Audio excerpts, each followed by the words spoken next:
입니다. 오늘 말씀의 제목은 축복하는 인생입니다. 여러분, 믿음 시리즈를 벌써 지금 10번째 시간으로 우리가 살펴보고 있는데, 여러분 그동안에 살펴본 인물들 중에 어떤 믿음을 내가 좀 가졌으면 좋겠고, 내가 좀 탐나고, 내가 좀 이런 믿음의 사람 되어야 되겠다라는 인물이 생각나시는지 모르겠습니다. 저는 오늘과 다음 주에 걸쳐서 이 야곱을 살펴보고자 하는데, 이 야곱이라는 인물은 사실 여러분 우리가 지금 히브리서 11장을 살펴보고 있지만 어떤 한 사람의 인생을 이렇게 한 줄로 설명할 수가 없는 것은 사실입니다. 그럼에도 불구하고 우리가 히브리서 기자가 그 인물에 대해서 이렇게 기억하기를 원해서 히브리서에 기록을 했는데, 저와 여러분들도 지금 우리가 믿음의 여정을 현재 진행형으로 살아가고 있지만 앞으로 또 우리 자녀들, 우리 주변 사람들에게 우리의 믿음이 기억되어지고 따라가고 싶은 믿음의 사람들 다 되셨으면 좋겠습니다. 아멘이시죠? 오늘 이 야곱을 히브리서에서는 축복하는 사람으로 야곱을 언급하고 있습니다. 오늘 우리 읽은 본문 히브리서 11장 21절 상반절 부분을 우리 다 같이 한번 읽어보도록 하겠습니다. 시작. 믿음으로 야곱은 죽을 때에 요셉의 각 아들에게 축복하고, 여기까지 읽겠습니다. 야곱이 죽을 때 요셉의 아들들에게 축복한 그 사건을 오늘 히브리서 기자가 기록을 했고, 야곱의 인생이야말로 축복하는 인생이다라고 말할 정도로 그의 축복 기도가 소개되고 있습니다. 창세기를 여러 번 살펴보면서 이 야곱의 인생을 들여다봐야 되는데, 유독 오늘 히브리서는 야곱이 요셉의 아들들을 축복하는 인생을 지금 기록을 하고 있는데, 우리도 이러한 누군가를 축복해주는 삶을 살면 얼마나 좋을까요? 그렇죠? 예. 요즘 뉴스 들어보면 옛날에는 그런 뉴스가 있었어요. 뭐 좋은 소식들만 소개하는 신문이 있었어요. 왜냐하면 하도 뉴스를 보면 누가 누구를 비난하고 누가 누구를 이렇게 공격하고 이런 내용이 너무 나오니까 얼마나 스트레스를 받습니까? 우리가 뉴스만 들어도 요즘에 스트레스를 너무나도 많이 받지 않습니까? 그래서 이 세상에는 이런 스트레스 받는 소식보다 좋은 소식도 있다라고 하는 그런 따뜻한 뉴스, 따뜻한 신문을 만들어 저도 본 적이 있는데, 요즘에는 뭐 온데간데 없는 것 같아요. 어디 가서 찾아볼 수가 없는데.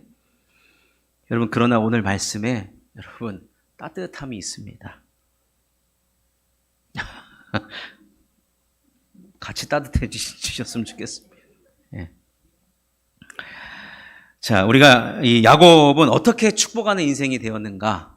예, 우리가 이 두 가지로 한번 살펴보도록 하겠습니다. 첫 번째로, 그는 하나님께 사랑받는 자의 삶을 살아갔기 때문에 축복하는 인생이 되었던 것입니다.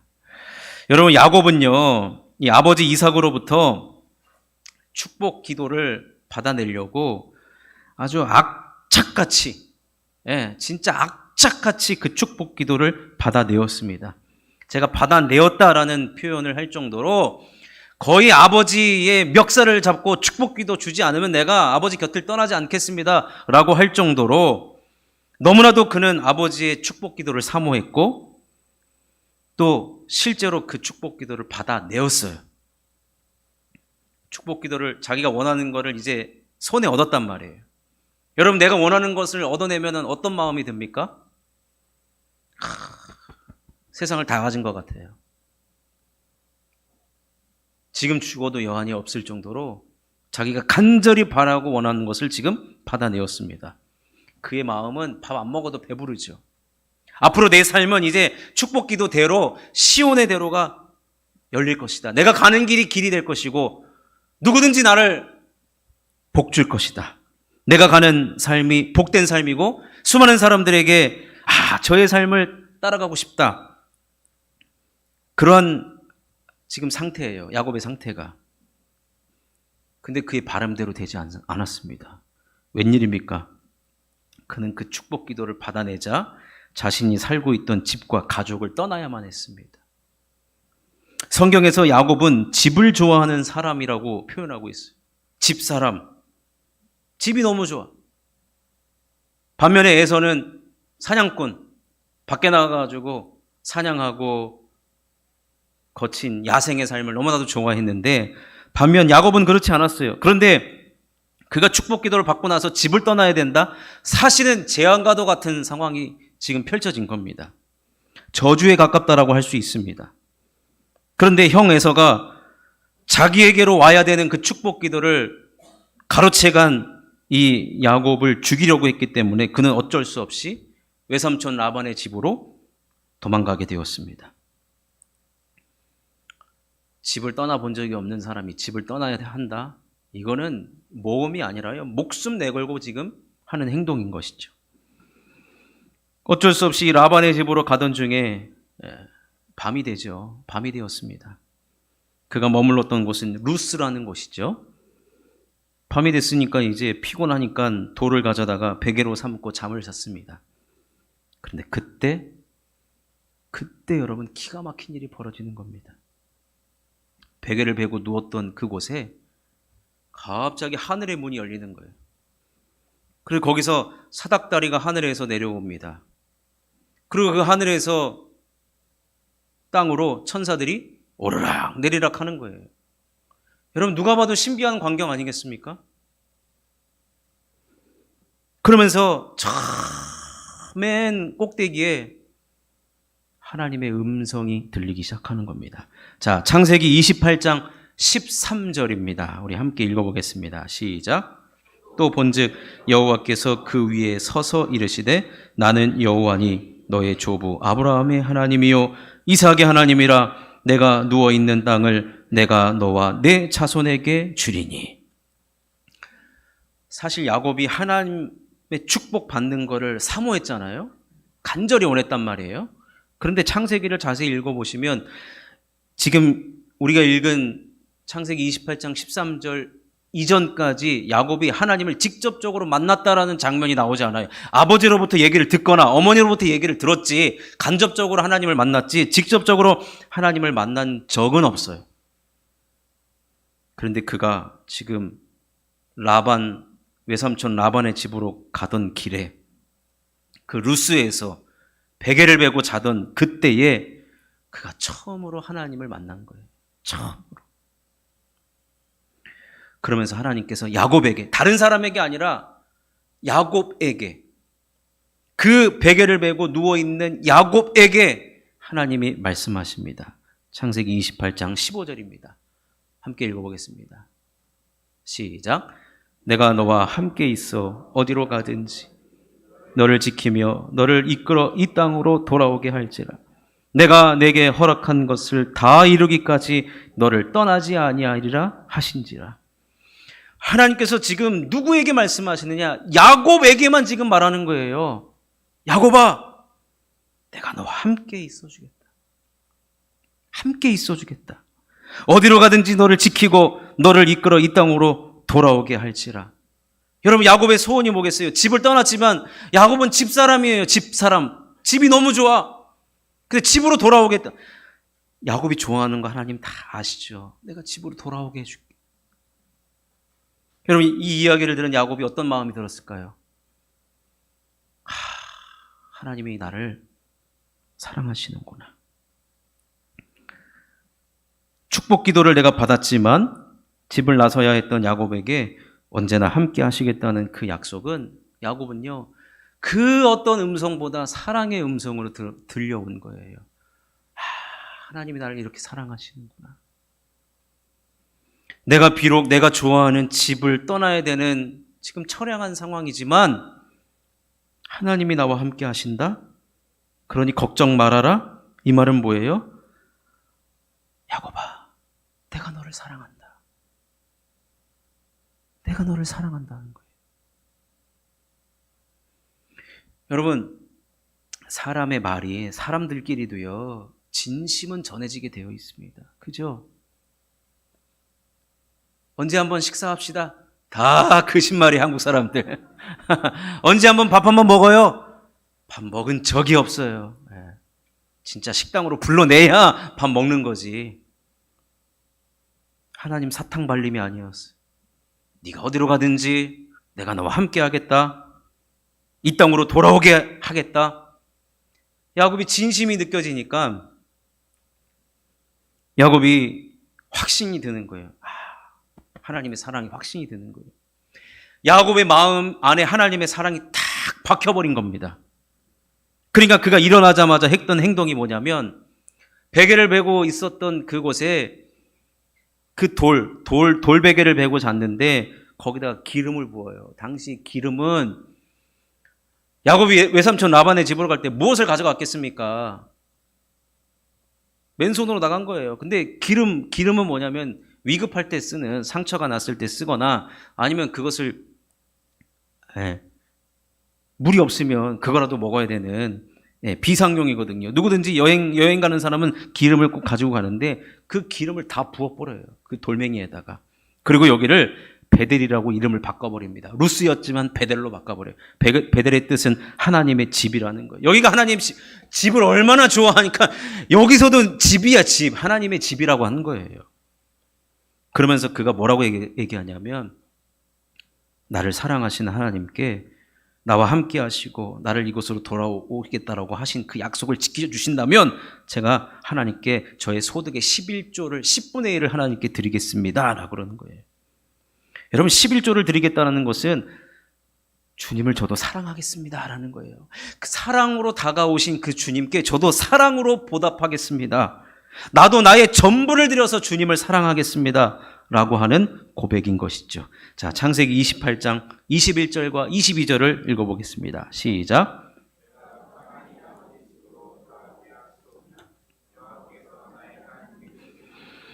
내가 기둥으로 세운 이 돌이 하나님의 집이 될 것이요 하나님께서 내게 주신 모든 것에서 10분의 1을 내가 반드시 하나님께 드리겠나이다 하였더라. 야곱은 내가 하나님의 사랑을 받고 있는 존재였구나. 그것을 그 베델에서 경험을 한 겁니다. 이것이 그의 삶에 있어서 가장 큰 사건으로 다가왔습니다. 그래서 외삼촌 라반의 집에서 사실 20년을 살아갑니다. 근데 정말 많은 고생을 합니다. 생고생을 다해요. 그런데 그 모든 것들을 이겨내며 살아갈 수 있었던 이유는 딱 한 가지였습니다. 내가 살아가는 이유, 내가 버틸 수 있는 이유, 내가 좀 더 나은 미래를 기대할 수 있는 이유, 그것은 바로 베델에서 보여주신 하나님의 사랑. 나를 찾아와 주시고 나에게만 말씀해 주시고 나에게만 사랑한다라고 말씀해 주시는 그 하나님의 음성이 생생하게 20년 동안 들려왔기 때문에 그는 때론 넘어졌어도 다시 일어설 수 있게 되었고 다시 살아갈 수 있는 힘을 얻게 해주었다는 것입니다. 사랑하는 성도 여러분, 하나님께서 저와 여러분들을 사랑하십니다. 아멘이십니까? 하나님은 사랑이십니다. 하나님은 본체가 사랑이세요. 근데요, 그 하나님의 사랑이 누구를 향하여 있느냐? 저와 여러분들을 향하여 있다는 것입니다. 저 끝에서 우리의 자녀가 부모를 알아보고 달려오잖아요. 엄마, 아빠 하고 달려와요. 자기 부모에게로 달려가는 그 자녀처럼 마치 하나님의 사랑이 나에게만 향하는 것처럼 하나님은 나를 향하여서 그 사랑을 지금도 그 사랑으로 달려오고 계시다는 겁니다. 그래서 지금도 이곳으로 하나님은 여러분들과 저를 부르셔서 하나님을 예배하고 말씀하시는 거예요. 그리고 예수 그리스도를 보면, 십자가를 보면 하나님의 사랑을 얼마든지 우리는 느끼고 경험하고 보여지게 되어 있다는 거예요. 여러분, 그 사랑이 우리를 살아가게 합니다. 여러분, 살아가는 원동력이 하나님의 사랑이라는 거예요. 만세전부터 우리를 택하여 주시고 자녀 삼아 주시고 우리를 구원시켜 주셨고 또 오직 한 사람, 저와 여러분들을 향하여 그 사랑이 향하여 있다니까요. 예전에 제가 부목사로 있을 때 어떤 성도님이 엄청난 시험을 들었대요. 담임 목사님한테.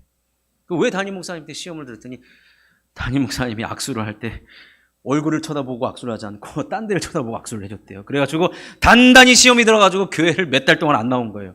아니, 어떻게 목사님이 쳐다보지도 않고 악수를 해줄 수 있느냐. 근데 그 사람이 그러고 나서 지켜봤대요. 나만 그렇게 해주나, 다른 사람도 그렇게 해주나 보니까 많은 사람을 악수해다 보니까 이렇게도 했대요. 그러니까 이제서야 오해를 했구나라고 하는데, 여러분, 하나님은 절대 여러분 곁눈질하지 않습니다.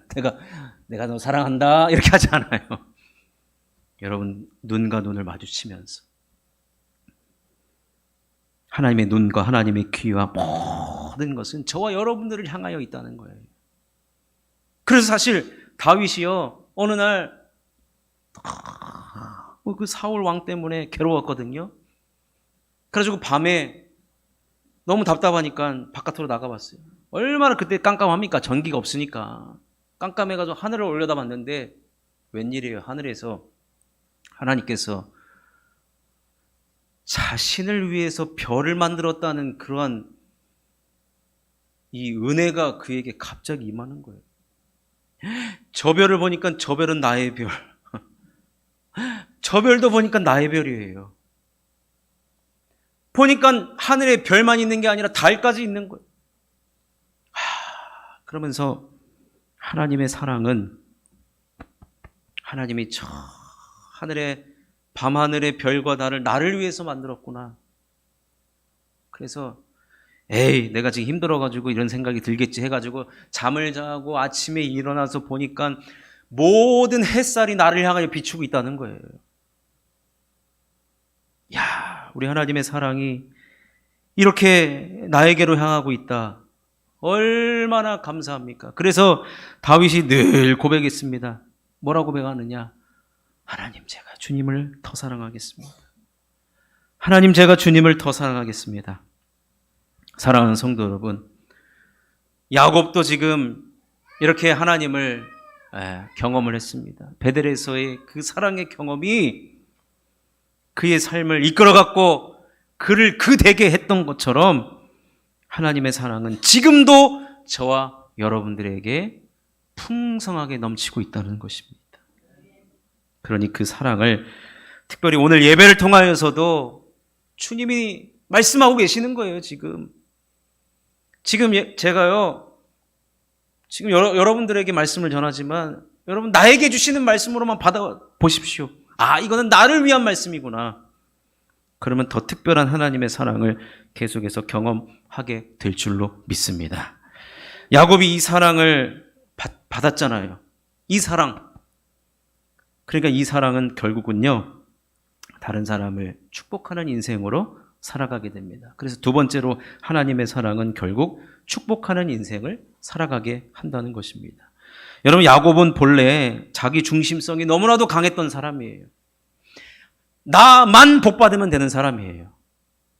나도 복받으면 되는 게 아니라 저 사람도 복받고 저 사람도 복받고 저 사람도 복받고 우리 다 같이 복받자 이랬던 사람이 아니에요. 나만 복받고 싶었어요.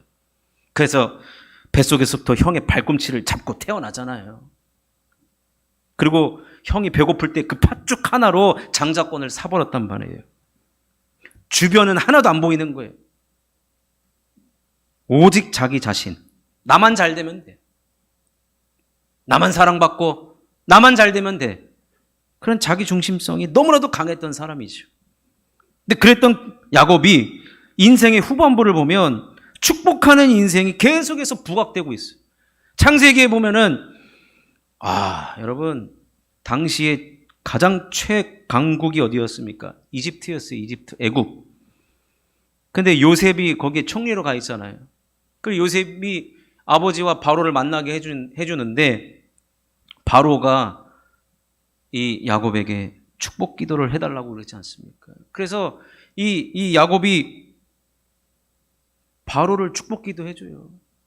마치 제가 지금 조 바이든, 헤이 컴온, 이번 대선에서 내가 축복 기도 해줄게. 지금 그런 상황인 거예요, 지금. 근데 그것뿐만 아니라 야곱은 요셉의 두 아들들 므낫세와 에브라임에게 축복 기도를 해줍니다. 그리고 자신의 아들 12명에 대해서 축복 기도를 해준 그 내용과 장면이 창세기에 상세하게 기록되어 있습니다. 여러분, 축복 기도라는 것은 다른 이들에게 하나님의 복을 빌어주는 것이거든요. 근데요, 다른 이들에게 관심이 없으면 이런 기도가 절대로 나올 수가 없습니다.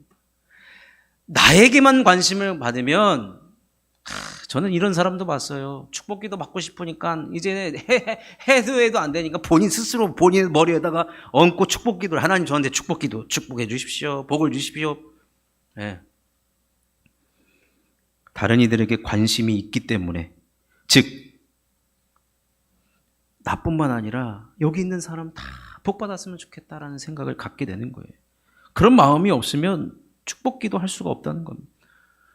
제가 서두에도 말씀드렸죠. 야곱은 자기 중심성이 강했다. 근데 하나님을 만나고 하나님의 사랑을 경험하고 나니까 그 사람의 무게중심이 자기에서 타인에게로 가 있는 거예요. 점점 그 무게중심이 옮겨갑니다. 그렇게 된 이유는 한 가지밖에 없어요. 하나님의 강력한 사랑이 그를 붙들고 있었기 때문에 그렇다는 거예요. 그래서 성경은 그를 붙잡아둔 그 사랑의 증거, 그가 자기 중심성에서 이제 주변 사람들을 볼 수 있는 눈이 열리고 그런 사람들을 축복해 줄 수 있는 사람으로 살아갔다는 증거를 창세기 49장 28절에서는 이렇게 표현하고 있습니다. 읽어보겠습니다. 시작. 이들은 이스라엘의 12지파라. 이와 같이 그들의 아버지가 그들에게 말하고 그들에게 축복하였으니 곧 그들 각 사람의 분량대로 축복하였더라. 여기서 주목해야 되는 말은 각 사람의 분량대로 축복하였다라는 말이에요.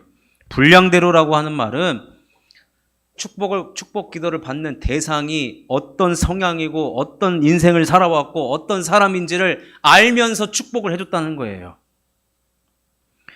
여러분, 야곱은 12명의 자녀를 낳았어요. 근데 여러분, 내 뱃속에서 태어난 자녀이지만 다 몰라요. 아시잖아요. 저도 자녀가 3명밖에 없잖아요. 다 몰라요. 저를 닮은 것 같으면서도 누구를 닮았는지를 모르겠고, 아무리 자식들이라고 해도요, 모르는 게 더 많을 수 있어요, 부모가. 그런데 야곱은 12명의 자식들을 기도해 주는데 분량대로 축복해 줬대요. 그 말은 12명 내가 낳은 자녀 장점, 단점 다 파악하고 있었다는 거예요. 야곱의 시야가 자기만 보던 사람에서 지금 시야가 확 넓어진 거예요. 자기 자신이 받은 복을 흘려보낼 수 있는 그런 마음의 여유를 갖고 믿음의 여유를 갖고 살아가는 사람이 되었다라는 것입니다. 여러분, 우리도 하나님의 사랑을 지금 다 받고 있단 말이에요. 그러면 우리도 이제는 누군가를 축복해주는 인생을 살아가야 하는데, 그렇기 위해서는 우리 주변을 둘러볼 여유가 있어야 돼요. 우리 주변을 둘러볼 여유가 있어야 되는데 그 여유는 어디서 나오느냐? 그 여유는 뭐 내가 물질이 많아서, 아니면 내가 인정이 많아서, 아니면 내가 삶에 조금의 시간적인 여유가 생겨서, 절대로 그렇지 않습니다. 주변을 둘러보면서 저 사람도 복 받았으면 좋겠다라고 할 수 있는 그 여유는 하나님의 사랑으로만 가득한 거예요. 넘치는 사랑을 내가 경험하고 직시하고 느끼고 지금도 그 사랑을 받고 있기 때문에 나에게 넘쳐나는 그 사랑을 누군가에게 주고 싶다, 그런 마음이 들 수밖에 없는 거거든요. 그럼 여러분, 그런 얘기 아시죠? 고기를 먹어본 사람이 먹어본다고. 사랑을 받아본 사람이 사랑을 줄 수 있는 거거든요. 하나님의 사랑을 받아본 사람만이 그 사랑을 전할 수 있는 겁니다. 받은 대로 전하게 돼 있어요. 거기다가 나의 여러 가지 좋은 점을 덧붙여서 할 수도 있겠지만 받아본 사람만이 그 사랑을 전할 수 있고 그 사랑이 흘러갈 수 있도록 하는 것입니다. 이것은 야곱만이 가능한 것이 아니라 하나님의 사랑을 받은 모두가 다 우리는 그렇게 할 수 있다는 거예요. 그러니 여러분, 우리 모두는 하나님의 사랑을 받고 계시기 때문에 우리는 진심으로 우리 주변의 누군가를 예수님의 이름으로 축복할 수 있습니다. 가장 가까운 사람부터.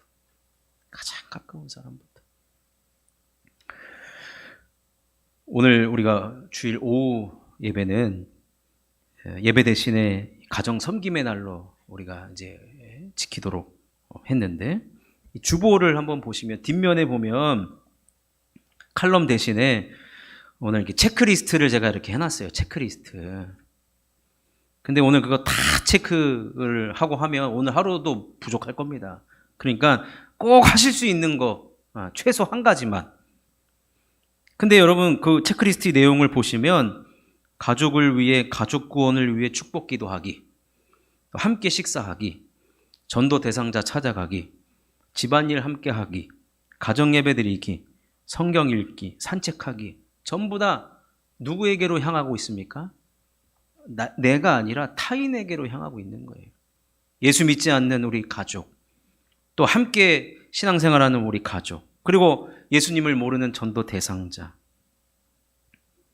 주일 오후까지 예배를 참석하시고 여러 가지 직분과 사명을 감당하셨던 분들 보시면 늘 주일 오후 시간에 우리 예수 믿지 않는 자녀, 남편은 혼자서 짜파게티 먹고 막 이랬을 거 아니에요.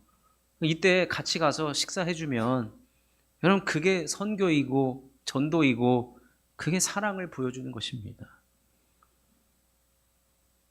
뿐만 아니라 함께 집안에 살면서 기도 제목도 모르고 살 때가 너무 많아요. 너무 바쁘다 보니까. 이땐 조금 시간적 여유를 가지고 기도 제목도 물어보시고. 그 가정예배 순서를 제가 넣어놨는데 너무 많아요, 사실은. 네. 그냥 함께 모여서 예배 드리는 것이 너무나도 중요하기 때문에 그렇다는 겁니다. 오늘 비가 오기 때문에 산책하기는 집안을 한 바퀴 도는 것으로 이렇게 해도 될 것 같은데, 여러분, 오늘 주일 오후가 예전에 있는 주일 오후와 사뭇 다를 것입니다. 오히려 더 분주해질 수도 있고, 그렇지만 이것이 우리가 축복하는 인생의 한 걸음을 떼는 것이라고 여러분 여겨주시고, 여기에 없는 것 하셔도 돼요. 얼마든지. 얼마든지. 그래서 다음 주에 셀 모임을 할 때 한번 과연 어떤 날을, 주일 오후를 보내셨는지 함께 은혜를 나누면 너무나도 감사하겠고, 저는 이 모든 행동들이 축복하는 인생이라고 여겨지고, 결국 사랑은요, 실천해야만 사랑이 되는 겁니다. 그리고 그 사랑을 경험을 했을 때 우리 실만한 물가교회에 이 새로운 또 은혜가 또 펼쳐지게 될 것이라고 확신합니다. 그동안 받은 사랑을, 하나님으로부터 받은 사랑, 또 여러 성도님들로부터 받은 사랑을 우리 믿지 않는 가족들뿐만 아니라 주변 사람들에게 흘려보내는, 저는 아주 중요한 날이라고 생각되어집니다. 어떤 하나를 하시더라도 아까 제가 말씀드린 진심이 전달되어지는 그런 사랑을 해주시면 너무 좋겠습니다. 말씀을 맺겠습니다. 하나님께 사랑받고 있다는 그 확신은 한 사람의 인생을 크게 변화시킨 것을 보게 됩니다. 자기 중심성이 너무 강했던 야곱도 그 사랑 앞에서 눈 녹듯이 녹았습니다. 주변을 둘러보게 되었고 축복하는 인생이 되었듯이 우리 교회 누구든지, 이 자리에 계시는 누구든지 하나님의 사랑을 넘치도록 받고 계십니다. 제가 압니다. 하나님 사랑받았으니까 지금 이 자리에 앉아 계시는 거거든요. 사랑받았으니까 성가대도 하신 것이고, 사랑받았으니까 이 자리에 앉아 계셔서 예배를 하나님 앞에 드리는 것입니다. 그러니 그 사랑, 받은 사랑, 오늘은 흘려 보내시는, 축복하는 그런 인생으로, 축복하는 하루로 보낼 수 있기를 주님의 이름으로 축원합니다.